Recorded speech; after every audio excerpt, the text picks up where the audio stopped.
Assalamualaikum warahmatullahi wabarakatuh. Gimana nih kabarnya hari ini? Alhamdulillah ya, kalian masih pada semangat. Pertahanin ya sampai akhir pembelajaran. Bapak suka kalau misalkan kalian masih semangat. Oke, sebelum kita memulai pembelajaran, silahkan KM pimpin doanya.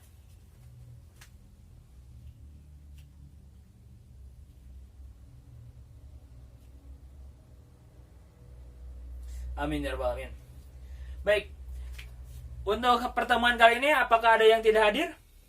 Bapak akan absen terlebih dahulu. Siapa yang tidak hadir?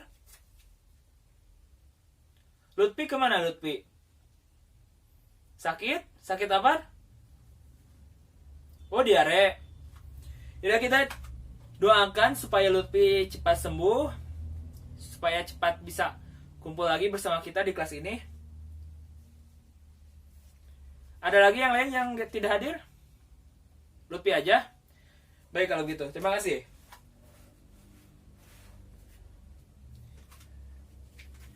Oke, pertemuan minggu kemarin Bapak sudah menjelaskan mengenai surat masuk.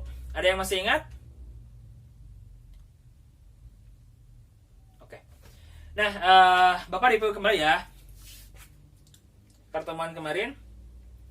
Apakah ada yang tahu pola penanganan administrasi apa aja? Silakan Lala jawab. Bagus Lala. Pola sentralisasi dan desentralisasi.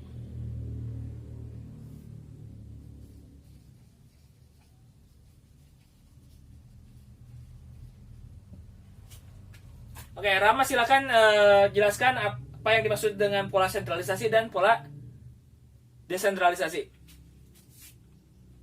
Oke, benar, terpusat.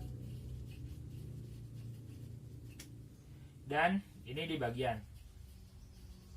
Nah, biasanya dalam satu organisasi, jika pola penanganannya itu secara sentralisasi, itu hanya ada satu bagian yang mengelola administrasi persuratannya. Misalkan bagian tata usaha atau bagian kesekretariatan.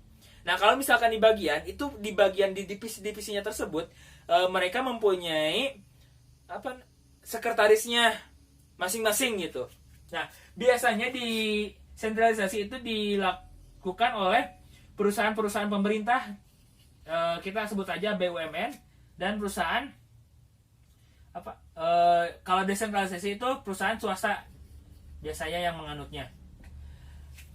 Oke, terima kasih sama yang telah menjawab.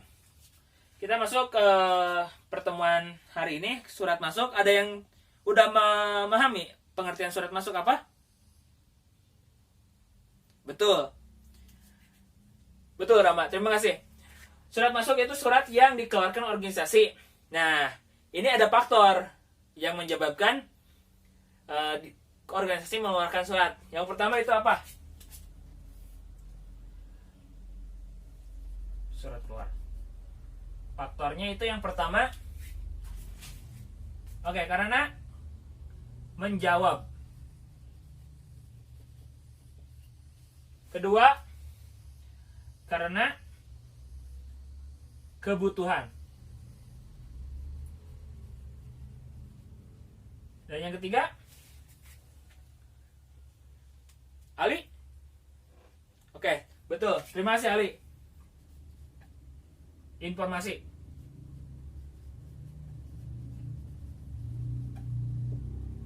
Nah, hal ini yang menjadi landasan dikeluarkannya surat keluar gitu. Dari menjawab kebutuhan informasi dan informasi, ini merupakan hal-hal yang menjadi faktor dalam pengeluaran surat keluar. Oke, hari ini kita akan melakukan proses penanganan surat sesuai dengan kompetensi dasar kalian. Dan ini akan dilakukan, Bapak akan menjelaskan mengenai hari ini tuh tentang penanganan surat agenda buku sesuai dengan buku agenda. Tapi sebelumnya Bapak ingin menjelaskan terlebih dahulu mengenai peralatan-peralatan peralatan-peralatan penanganan surat. Tapi tentunya kalian sudah pada tahu apa saja yang dibutuhkan ketika mau membuat surat dan sampai mengirimkan surat. Sampai mengarsipkan surat. Ya kan? Sudah pada tahu? Coba sebutkan siapa namanya? Ruru. Sebutkan dulu. Oke, Baki. Odnar. Tadi iya buku agenda. Ada sistem yang baru, ada yang tahu apa? Yang baru sekarang? Kartu kendali, betul. Oke, banyaklah sampai alat tulis ya kan, jangan lupa. Kalau sekarang kan pengetikan itu harus mempunyai komputer ataupun laptop sampai printer gitu ya. Bapak yakin kalau misalkan kalian udah pada tahu gitu ya. Oke, kita next aja ya untuk materi perlengkapan penanganan surat. Kalian bisa baca lebih lah kalau misalkan untuk melakukan penanganan surat, pembuatan surat. Nah, kemudian selanjutnya itu sistem pengurusan surat. Sistem pengurusan surat ini tadi Bapak sudah jelaskan, ada sistem buku agenda, ada sistem kartu kendali. Nah, ada satu lagi sistem, itu namanya sistem takah. Biasanya dilakukan di TNI gitu. Tata naskah, tuh. Tapi kita hanya mempelajari tentang buku agenda dan sistem kartu kendali. Tapi untuk pertemuan kali ini, Bapak hanya akan menjelaskan mengenai sistem buku agenda saja gitu. Nah, apa sih yang kalian ketahui mengenai sistem buku agenda?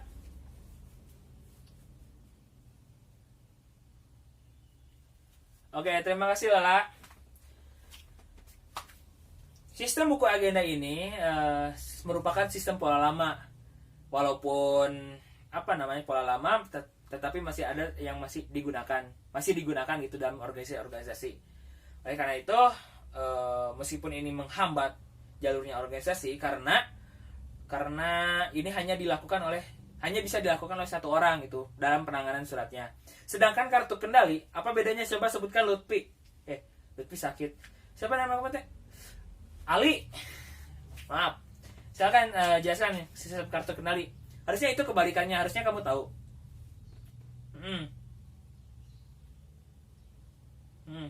Ya, terima kasih Ali.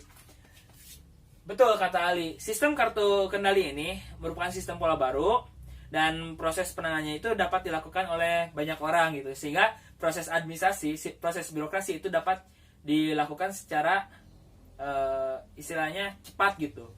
Oke, bagus, terima kasih. Nah, kita masuk ke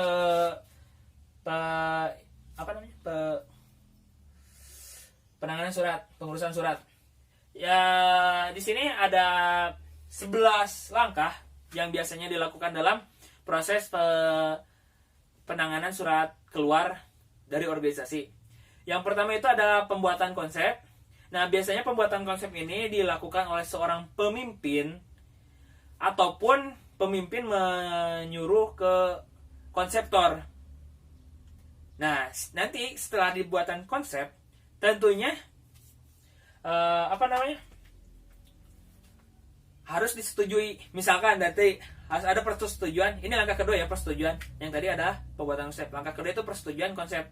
Setelah dibuatan konsep oleh konseptor, maupun itu sekretaris ataupun siapapun gitu, yang ditunjuk sama pemimpin yang dipercaya gitu, si pemimpin ini memeriksa kembali apakah sudah sesuai dengan yang dimaksudkan pemimpin. Setelah menginstruksikan ke konseptor, kalau misalkan sudah disetujui, oh ini udah cocok, udah sesuai gitu. Hal selanjutnya itu adalah langkah ketiga, pencatatan surat. Nah, surat dicatat di buku agenda tadi untuk mendapatkan nomor surat. Nah, setelah dicatat ini contohnya seperti ini. Nanti kalau misalkan di buku agenda, nanti ada nomor surat, tanggal surat, dikirimkannya kemana, perihal, lampiran, dan keterangan. Kalau kalian bisa lihat di PPT-nya. Kemudian langkah selanjutnya itu adalah pengetikan konsep surat. Nah, setelah di ACC, setelah mendapati nomor surat, diketik aja sama sekretaris biasanya. Setelah diketik sesuai dengan tata naskah dinas organisasi tersebut gitu. Nah, biasanya diketik itu ya sesuai lah gitu sama tata naskah dinas. Oleh karena itu harus benar-benar teliti dalam pengetikan surat. Jangan sampai ada kesalahan.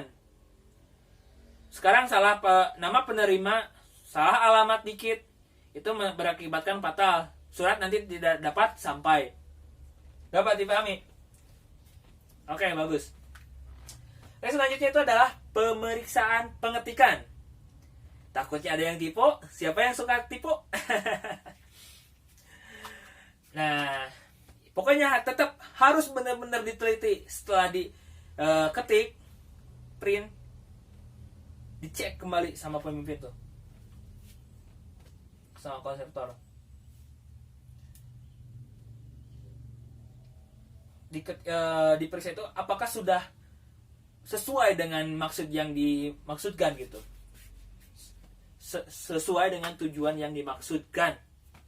Kemudian ini udah sesuai nih. Langkah ke-6 itu penandatanganan surat oleh pemimpin tentunya, ataupun oleh yang berwenang gitu. Nah, setelah ditandatangan, surat tersebut harus ada yang tahu? Bukan. Harus dicap. Itu menandakan sahnya surat tersebut dari organisasi yang mengeluarkan gitu. Oleh karena itu, biasanya dicap itu disimpan di sebelah kiri tanda tangan.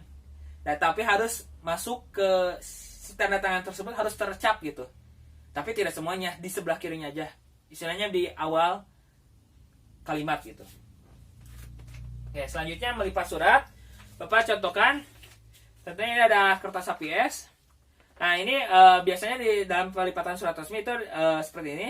Ini bagi 3, 1, 2, 3. Kalian dibalik ya. Nah, ini silakan kalian ambil. Masuk bagian 1, masukkan ke bagian 2. Nah, setelah dapat nanti kan ini dapat garis nih. Bagian 3 masukkan ke bagian 2. Ini masuk sini. Ini masuk sini. Nah, jadi seperti ini. Nah, istilahnya nanti jadi seperti ini. Ini teknik melipat akordion. Biasanya ini dilakukan dalam pengetikan surat resmi. Tapi masih banyak dalam proses pelipatan surat yang ada gitu. Tapi Bapak sarankan seperti ini aja untuk pembelajaran hari ini. Kemudian penyampulan surat. Di amplop jangan lupa dikasih kop surat kalau misalkan organisasi resmi. Kalau misalkan dari orang tua ke Bapak ngirim surat sakit, gak usah pakai kop surat, cukup aja amplop biasa. Ya, jangan lupa kalau misalkan di amplop organisasi dicantumkan kop suratnya di amplop gitu. Biasanya ada khusus gitu, ngeprint punya amplop sendiri gitu. Kalau bisa dilampirkan juga nomor suratnya. Nah, perangko juga secukupnya. Kemudian pengiriman surat. Nah, hal yang harus diperhatikan dalam pengiriman surat itu dari jenis informasi yang ada di surat, kemudian tujuan alamat, ini jangan sampai salah, dan volume banyaknya surat. Nah, tips dari Bapak untuk volume, usahakan istilahnya kalau misalkan kalian dapat 1 lembar, cukup 1 lembar saja. Jangan sampai ini karena emang mau leluasa gitu, tanda tangan nanti di lembar kedua gitu. Jangan sampai seperti itu ya. Ingat. Kemudian penyimpanan surat. Nah, biasanya ini sebagai seorang arsiparis harus mengarsipkan surat-surat yang ada. Biasanya juga setelah dibuat itu nanti di fotokopi 2 lembar. Surat yang asli diberikan ke organisasi tujuan atau ke yang bersangkutan, ke tujuannya. Surat fotokopi yang 2 tadi ke kita disimpan buat jadikan arsip. Itu yang biasanya dilakukan ya. Untuk proses penyimpanannya itu sesuai dengan yang pernah kita pelajari di pertemuan-pertemuan sebelumnya. Ada sistem abjad, subjek, tanggal, ataupun penomoran. Nah, seperti itu untuk proses penanganan surat keluar. Ada yang mau ditanyakan? Gak ada? Cukup? Oke. Bapak harap kalian mengerti. Bapak ingin tanya. Coba kalian ada yang bisa sebutkan proses penanganan surat keluar dari awal sampai akhir, tadi sampai pengarsipan. Silakan Lala.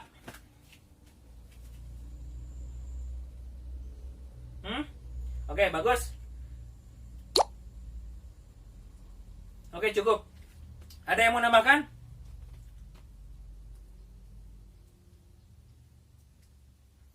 Ya, terima kasih untuk yang telah menjawab. Bapak rasa cukup untuk pertemuan kali ini.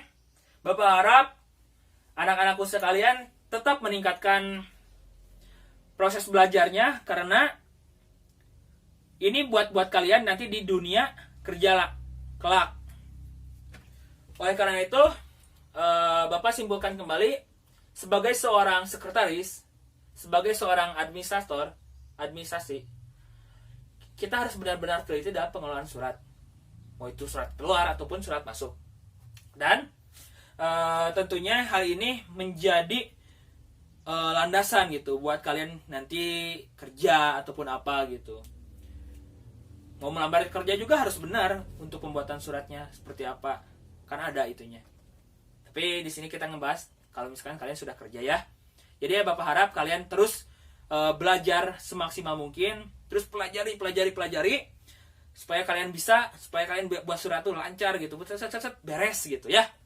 Oke, terima kasih untuk yang telah berpartisipasi. Untuk pertemuan minggu depan kita akan melakukan tetap membahas tentang mengenai proses penanganan surat keluar, tapi di sistem kendali gitu, kartu kendali. Oke, jangan lupa belajar dan istirahat yang cukup. Ditutup. Wabillahi taufiq wal hidayah. Wassalamualaikum warahmatullahi wabarakatuh. Terima kasih.